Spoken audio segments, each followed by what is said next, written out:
कुछ दोस्त एक जगह बैठे बातें कर रहे थे। बातों बातों में एक दर्जी का जिक्र चिढ़ गया। सब कहने लगे, बहई, वह बड़ा ही चालाक और अय्यार दर्जी है।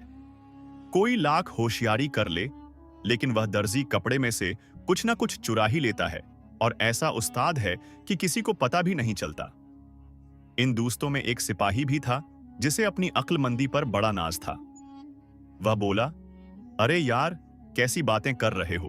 वह दर्जी जितना भी चालाक हो, मुझे धोखा नहीं दे सकता। चलो, मैं शर्त लगाता हूं। मैं कल अपने कोट का कपड़ा उसके पास ले जाऊंगा और कहूंगा कि मेरी आंखों के सामने कटाई करो और कोट तैयार करो।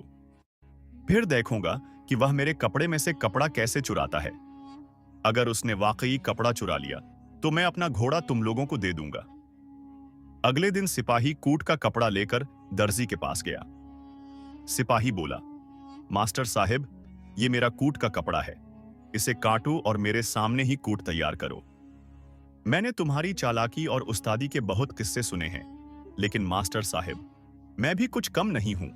मैं तुम्हारे दांव में नहीं आऊंगा। दर्जी ने मुस्कुराते हुए जवाब दिया, किबला, आप तशरीफ रखिए। ये आपके दिल में मेरे मुताल्लिक शक किसने डाल दिया? सारी उम्र काम करते हुए गुजर गई, मगर अल्लाह की कसम एक गुज भी हराम नहीं खाया। और फिर आप तो सिपाही हैं, होशियार हैं, बड़े दाना हैं। बहला, मैं आपके साथ ऐसा कर भी कैसे सकता हूं?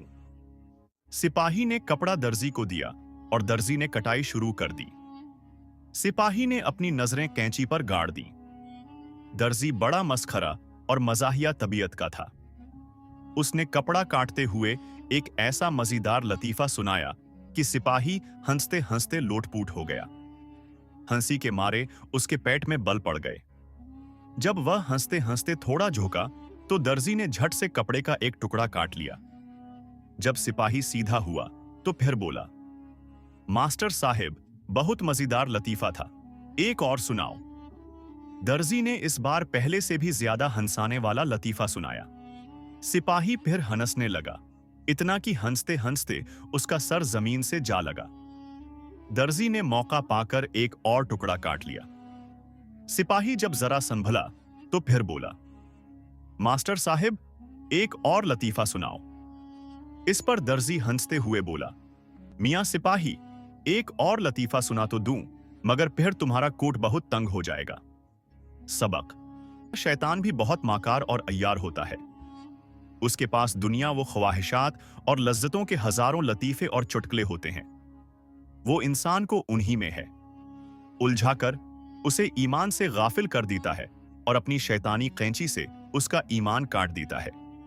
इंसान को अपनी परहेजगारी और ताकत पर गुरूर करके कभी शैतान का सामना नहीं करना चाहिए। अगर वह उसकी बातों में आ गया तो दुनियावी ख्वाहिशात और लज्जतें उसे गफलत में डाल देंगी और शैतान उसे बर्बाद कर देगा।